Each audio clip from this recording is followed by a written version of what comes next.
Who indeed can you trust? Trust is a very interesting, I don't want to say word, that would be too limiting. Trust. How much of life is built on trust? Let's begin where it's always good to begin, with our children, with ourselves as children. Imagine, one of the key things to appreciate something is to imagine if you didn't have it, a lack of it. If we didn't have water, we didn't have oxygen, God forbid. Imagine life without trust. Imagine children did not have parents they can trust, siblings, a home, security, everything that comes in our lives that we rely on. What would life be like? So you may say, I don't need to imagine it. My life is exactly that way. I've heard this, unfortunately, from many people, where they talk about a life that they grew up with, they have no one to trust. But there are also, we all know, variations. Absolutely no one to trust would be, to me, that would be like beyond devastating. I can't even imagine how a person could survive. To know 24/7 there's no one you can trust.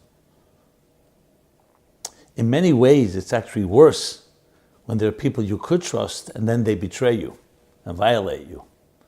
Because here you're someone that, a stranger who you can't trust in the first place, you don't rely on them. But someone that you're expecting love from, a parent. And they indeed actually show you love. And you have good memories. But then the same person could also become a monster and hurt you. In many ways, that's even worse. But regardless, can a person really live without trust? I would say it's as important as oxygen, if not more than that. Oxygen is a physical necessity, a biological necessity. Trust is a psychological, emotional, spiritual necessity. It's essentially knowing that there's someone there for you. Someone cares, that you're valuable enough to be cared for. So when, yes, your mother carried you in her womb for 9 months, that developed 9 months of trust. That never goes away. Because you could trust the baby, the fetus developing, can trust the food, the oxygen, the drink, everything that sustains us for those 9 months. And it's interesting, it's not even dependent what kind of mother you have. Obviously, if the pregnant mother is doing something really destructive, it could be terrible. But without that, there's a certain element of being protected even from her attitudes. I mean, there's studies showing that a mother's attitude can have effect, but we're pretty much buffered and insulated. So what happens is your beginning of your formation, of your formative years, we're talking about the earliest stages, from conception till birth, is all about trust. You're in a trusted environment. If a child, imagine, did not know it's going to get food the next day or the next hour, what would it do to the child's psyche? So that's the good news, that we all begin with 9 months at least. The question if it continues on after birth. And that already depends on the parents. If you're talking about nurturing parents, they'll continue to provide a trusting environment, an environment that you're cared for, you're nurtured, protected, reinforced, self-esteem is built. That's the best case scenario. The worst case is where a child begins to be betrayed and does not feel that their parents are there for them. Absentee or worse. And once that trust gets eroded, that, I'm waiting for my father and my mother to come home. I remember my own little vivid memory as a child, me and my sister, my younger sister. And our parents had gone out. We were not babies, but we were waiting. And then we started crying. We missed our parents. It was raining outside, I remember. We felt that the rain was also the angels crying with us. So 2 children, baby crying in a window. Tati, Mommy, we're praying. Come home already. They finally came home, obviously. It was actually horrible. And this wasn't like they left for hours, or happened ever before or after again. It was they went out and they thought, it probably was a half hour, an hour if I really think about it. But for children, it doesn't matter the amount of time, because there's that certain absolute trust. I know you could say it looks naive, but that's why it is. Then people ask, why don't children leave abusive homes?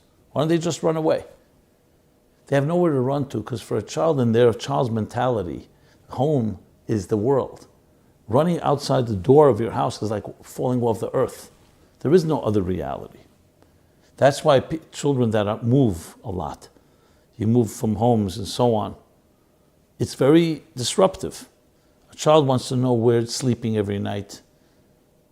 Not know consciously, it's just a certain consistency is critical. Because consistency cultivates trust. I know I can rely. I know where I will be tonight. I know that I will be nurtured. I know that I will be tucked in at night by my mother and my father. When those things get disrupted, I don't mean a one-time thing. Consistently, it has strong impact. So trust in that context is vital to building our own self-esteem. Now, once we build it, we still need trust, but you've already established it. And if in some way it's severed or aborted too early, and the trust never was built, you will always have issues with anyone you meet, because there'll always be the question, can I trust this person or not? And that's why you find when people date, they start getting involved in emotional relationships, you'll see exactly that will happen. They'll test and test and test, and don't trust themselves and don't trust the other, and it becomes an ordeal, a terrible ordeal. So whom can you trust, and how do you find a person that you can trust? Let us say indeed that you did grow up in a home, an environment that was not consistent, was not secure. Maybe at times yes, but at times not. Remember, even if times that's not, that already creates a distrust. Or if you're a person who has grown up with trust, obviously it'll be easier for you. So how do you deal with all that? And how do you build trust in a place where there was lack of trust? So I want to talk about that, how you build trust. Now, you could argue trust is built on perfection. If I can find the perfect partner, the perfect friend, the perfect spouse, whatever, they'll always never make a mistake, and I can start trusting that. That's the illusion of a child, because no human being has that type of perfection. So there's an expression, I'm not sure who coined it, but I think it resonates very deeply. And that is, trust is built not on perfection, but on accountability. Accountability is something completely different. It means even if I make a mistake, I will not cover it up. I'll be transparent, I'll be accountable. I won't hide it, I won't lie. That you can learn to trust, because you know it's not perfection, but there's accountability. That person cares enough. And they're not just there to protect their own skin and hide something that they're embarrassed of, especially something that affects me. Now, I'm not saying that's enough. Accountability is not enough, because some people, okay, they're accountable, then they do it again, and then they're kind of accountable, and then they do it again. We mean a relationship where you see a person has that sincerity, that integrity. But there's a lot more to trust, and we'll talk about that as well. But I first wanted to establish what it means, the lack of it. Then we can figure out how to build it. Now, keep in mind, if indeed you have trust issues because of your childhood, of your formative years, know that you have a real battle, a real enemy in your life, because everyone is guilty until proven innocent. But don't try to blame it on others. Know that in yourself. I'm not saying beat yourself up, but you need to compensate. You need to address that you have extra sensitivities, just like a person who's been injured and they're making believe they're not injured. No, you are injured, and that part of your hand or arm or body is sensitive. So know that. So that way you won't overblame somebody else and say it's someone else's fault. It's critical to know that. Then there are ways you can start building upon that. So the first step, my friends, is acknowledgement. Acknowledgement, yes, I did grow up without trust in my life. and it created a devastating situation. And I'm trying to remedy that. Don't try to normalize it. Because if you try to normalize a toxic childhood, then that creates even more reason to distrust yourself even. You start trusting yourself. You're not even honest about it. So it's like someone saying, I was traumatized, but no, it never happened. It did happen. You were betrayed. And you can cry about it, and it may be very painful. But some of us cover it up. We cover it up, not the cover up of the other person. And that is never going to be helpful because it's affecting you. So you can play tough and you can play bravado and make believe, not what happened, I gotten beyond it, I've grown out of it, it doesn't bother me. You need to be honest about it. I'm not saying you have to make it the first, most important priority, but you have to be honest about it. And if indeed you find someone that you feel potential trust, you need to be able to talk about it. Now, many of us are afraid to talk about it because what's that person going to think? And I'm damaged goods. I'm not worthy of trust. If they don't know, maybe they'll be more loving. They know that, a lot of people feel they'll just be replayed. I don't deserve to be trusted. So these are things you have to work through. But then what indeed do you look for in the other? And remember, it's going to be difficult because you're not going to look at the other objectively. You're going to always find something wrong with them, when indeed it could be that you are so sensitive that you're never letting them in. So first thing, acknowledging your own sensitivities and challenges and vulnerabilities and blind spots. And two is identifying what really creates true trust. So trust, let's discuss what that means. If you've not had a role model for that, meaning a parent or an adult that was that way, there are ingredients.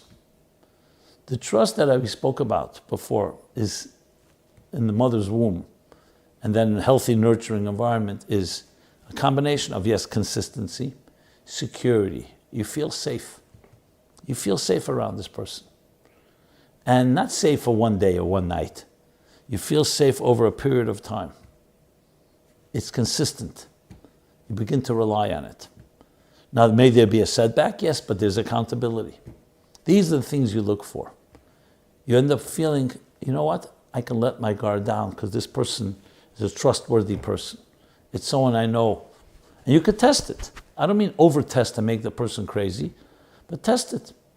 Let's talk about a problem together. How do we resolve a problem? Whether it's between us or between others.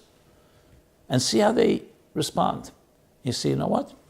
I like how this person solves a problem. I feel comfortable consulting with this person. So before opening yourself up where you could be potentially hurt, just see how the problem person is a problem solver, how they resolve issues. These things are factors that help build and cultivate the element of trust. What else is there in trust? Humility. The humility. Arrogance is never good for trust. Because arrogance means this person is going to be more busy about showing off or demonstrating that they're right than ever acknowledging a wrong. Humility. Humility means they acknowledge things, they admit the mistake, they're not overly pompous. There's a certain refinement and kindness in the person. That's another thing, kindness. Empathy. Obviously, narcissism is, again, one of the worst things for trust. You can't trust a narcissist because it's all about them, no matter how they dress it up and package it. So there are many factors, there are many things, and I've listed a few here, that when you start looking for them, but you have to look for them, and you have to know that you may be extra sensitive. And you could test, in a sense, give the person the benefit of the doubt. And when a mistake happens, you can address it. Don't just say, oh, you've disappointed me, or in your heart say, disappointed, yet another disappointment. Now, there will be people who are duplicitous, lie. Obviously, people of that are not exactly going to gain your trust, especially someone who says, trust me. So bottom line is that all this are factors, but it's all about really being honest with yourself, honest with your situation. And most important, you have to remember, you could find people to trust.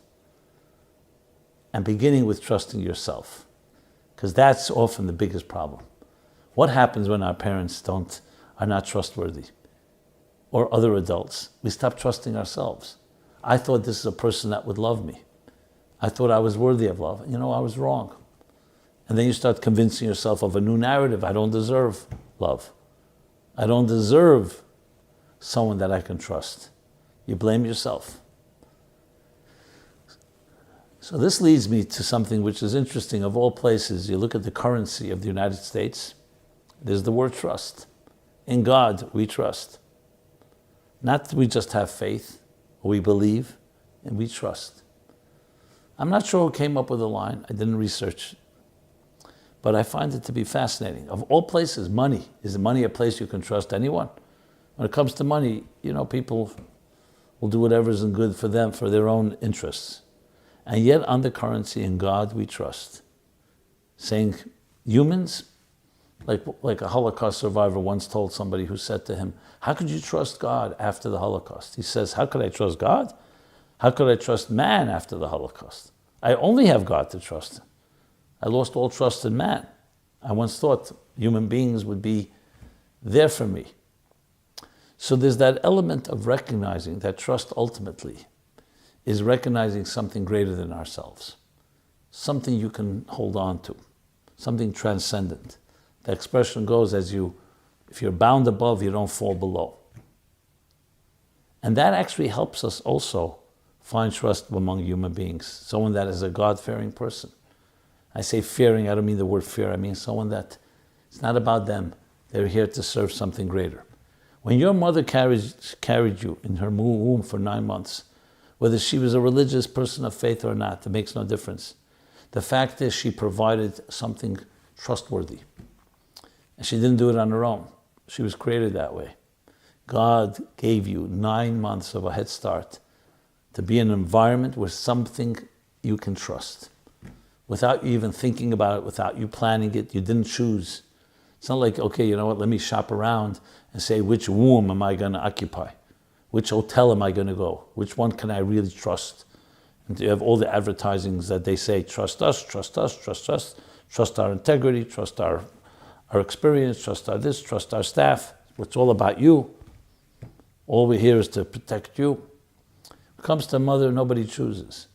God chooses and put you in that womb and gave you something to trust. So the truth is, all trust in human beings at the end of the day is a human being who's a godly person because they answer to someone, they're accountable. A person who's not accountable to anyone except themselves, can you really trust that person? When it comes to their self-interest, will always override everything else. You recognize that there's something higher than ourselves that we answer to. That's trustworthy. That's why it's critical. And I'm not advocating a religion here necessarily, especially when you're dating. Find a partner where you don't just have physical, emotional, and intellectual compatibility with, but a partner that you have spiritual compatibility with, a partner that recognizing something transcendent that's more than the sum of the parts. You're not trusting the person because they're so smart or they're so caring. You're trusting them because they have allowed themselves to surrender in a way to the hands of something greater. Because then you have two partners that come together and there's something beyond both of them. That's trustworthy. Because it's not about you. It's about the cause that's greater than you are. So when push comes to shove, you know that if there'll be an issue between us, or an issue regarding our children, or regarding some other matter, the person is not just going to demand and insist, impose their opinion. They'll say, what is good for the cause? What is good for us? What is good for something greater than myself?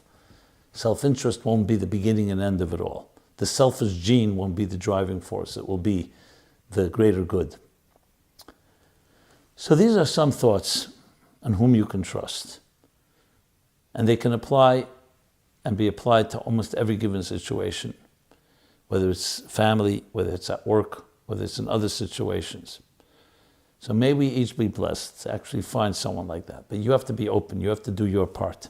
It's not just waiting for the miracle, waiting for the perfect person to come your way.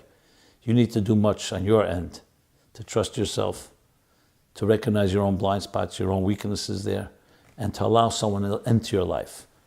Albeit and pace it properly, but it can be done. So may you find that trusting partner. It can make all the difference. Thank you so much. This has been Simon Jacobson, Meaningful Live, every Sunday, 3 p.m. Eastern Time. And please share this. If you liked what you've heard, please share it with others. Love to hear your thoughts, your feedback, your comments. Please subscribe to our growing YouTube channel. MeaningfulLife.com is our website. Subscribe to our offerings. And again, love to hear from you. Be well and be blessed.